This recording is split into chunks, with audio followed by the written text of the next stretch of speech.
Sahabat, ciri-ciri cinta itu ada 6. Yang pertama, suka mengingat orang yang kita cintai. Yang kedua, suka menyebut-nyebut orang yang kita cintai.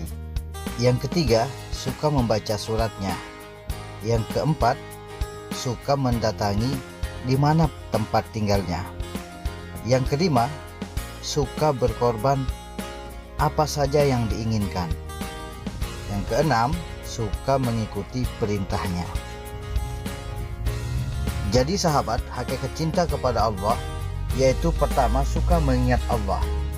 Yang kedua, suka menyebut. Jadi seorang mukmin itu senantiasa menyebut, membasahi lidahnya dengan berzikir kepada Allah Subhanahu wa taala. Yang ketiga, suka membaca suratnya. Maka suratnya Allah Subhanahu wa taala yaitu Al-Qur'an. Yang keempat, suka mendatangi rumahnya. Maka rumahnya Allah Subhanahu wa taala yaitu masjid. Yang kelima, suka berkorban. Maka pengorbanan kita yang paling besar adalah pengorbanan perasaan ketika meninggalkan keluarga kita di jalan Allah. Mengorbankan harta kita yang kita cintai untuk kita berjuang di jalan Allah. Kemudian yang keenam, suka mengikuti perintah.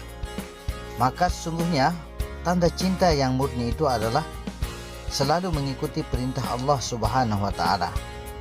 Mudah-mudahan kita termasuk orang yang mencintai Allah Subhanahu wa taala, di samping kita mencintai diri kita sendiri.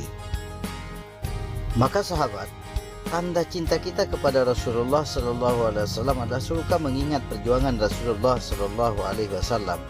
Yang kedua, selalu kita berbicara tentang kehebatan sunnah Rasulullah sallallahu alaihi wasallam agar kita bisa merealisasikan dalam kehidupan kita sehari-hari, dari sunnah yang paling kecil hingga sunnah yang paling besar. Yang ketiga, yaitu suka membaca. Maka hendaknya kita senantiasa membaca ta'lim bagaimana supaya kita paham dengan agama ini. Suka membaca tentang sunnah Rasulullah sallallahu alaihi wasallam. Salah satu sunnah Rasulullah sallallahu alaihi wasallam yang selalu beliau amalkan adalah yaitu mendatangi saudara muslim. Maka hendaknya kita mengikuti meniru Rasulullah sallallahu alaihi wasallam untuk saling mendatangi. Yang kelima, suka berkorban. Seluruh harta Rasulullah sallallahu alaihi wasallam dikorbankan untuk agama, sehingga para sahabat radhiyallahu anhum mereka ikut berjuang mengorbankan semua hartanya untuk di jalan Allah. Yang keenam, yaitu mengikuti perintah. Maka kalau kita cinta kepada Rasulullah sallallahu alaihi wasallam, hendaknya kita mengikuti perintah Rasulullah sallallahu alaihi wasallam sesuai dengan sunnahnya. Maka kita akan berbahagia, dan itu dah.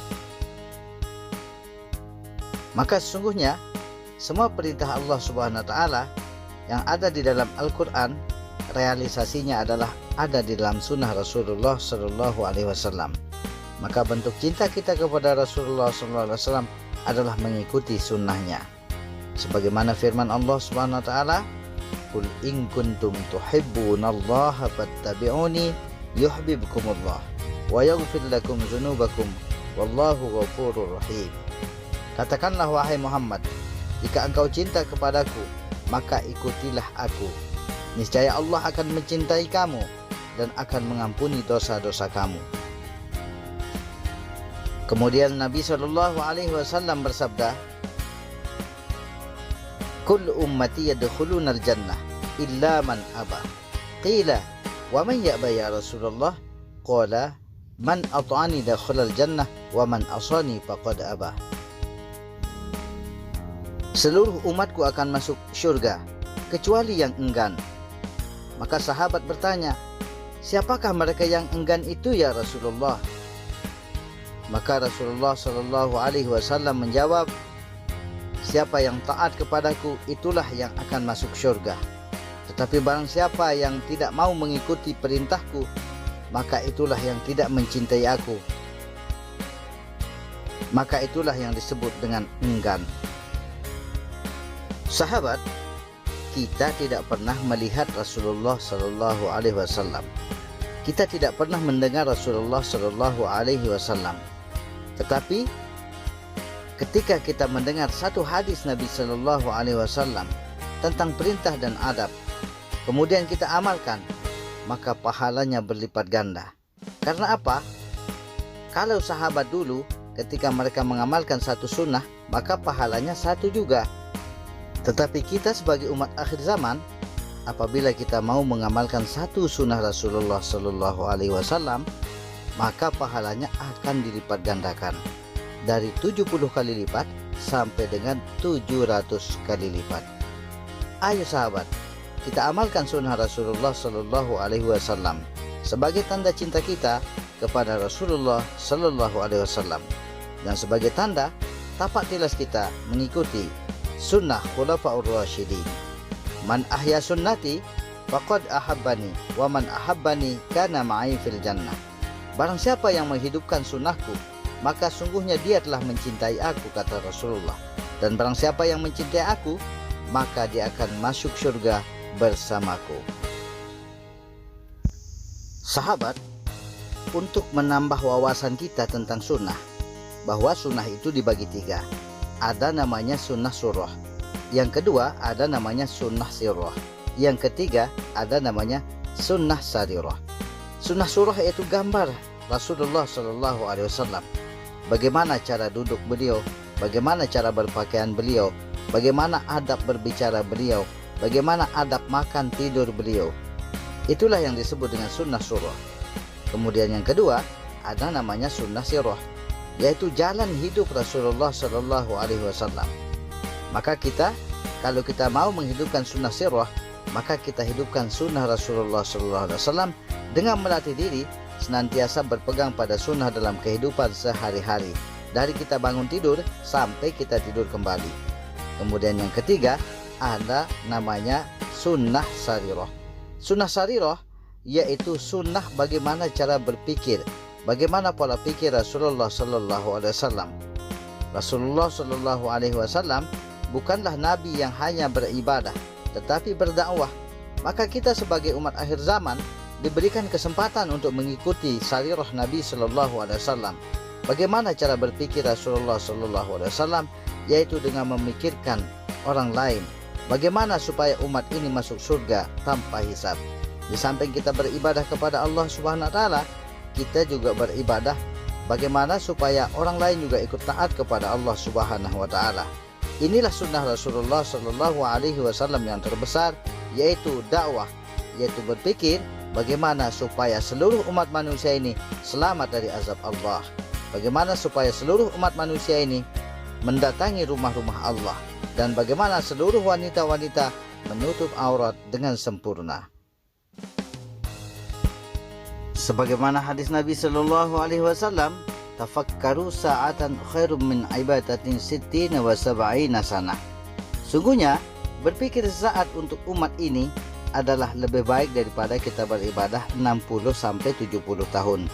Bayangkan saja sahabat, hanya dengan berpikir bagaimana supaya umat ini kembali ke jalan Allah, maka kita mendapatkan pahala yaitu 60 sampai 70 tahun ibadah. Tetapi bukan berarti kita bebas daripada melaksanakan ibadah kepada Allah Subhanahu wa taala. Itu adalah ganjaran daripada orang yang mau berpikir tentang kemaslahatan umat. Kemudian sahabat, di dalam Al-Qur'an dijelaskan, ya ayyuhalladzina amanu in tansurullaha yansurkum wa yusabbit aqdamakum.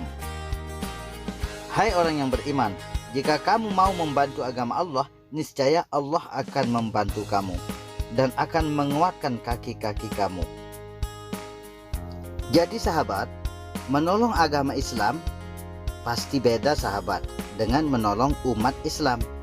Kalau menolong agama Islam atau agama Allah, yaitu mengajak manusia untuk kembali taat kepada Allah Subhanahu wa taala. Tetapi kalau menolong umat Islam, yaitu memberikan fasilitas tempat beribadah seperti masjid dengan segala kelengkapannya dan segala bentuk keperluan dalam menjalankan rutinitas ibadah kepada Allah Subhanahu wa taala.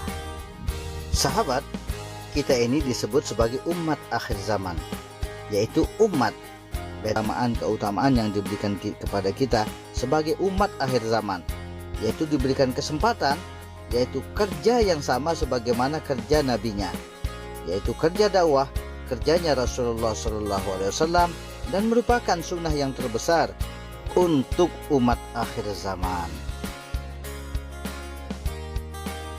Sahabat, ada 3 ibadah yang Allah Subhanahu wa Ta'ala juga mengerjakannya.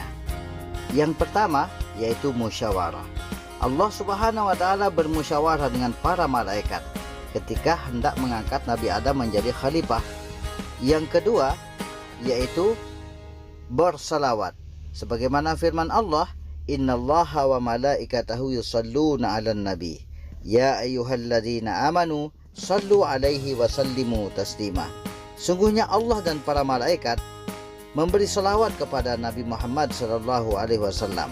Kepada Nabi, wahai orang-orang yang beriman, hendaklah kalian berselawat dengan mengucapkan kata-kata sejahtera. Kemudian yang ketiga yaitu perintah untuk berdakwah. Allah Subhanahu wa Ta'ala sendiri juga berdakwah, yaitu firman-Nya, wallahu yad'u ila daris salam, bahwasanya Allah mengajak manusia ini ke rumah-rumah keselamatan. Maka berdakwah itu Allah sendiri mengerjakannya, malaikat juga mengerjakannya, menyeru para malaikat untuk senantiasa mendatangi majelis taklim. Kemudian yang ketiga yaitu para nabi mereka berdakwah, dan kita sebagai umat akhir zaman, manusia biasa, diberikan kesempatan untuk ikut berdakwah.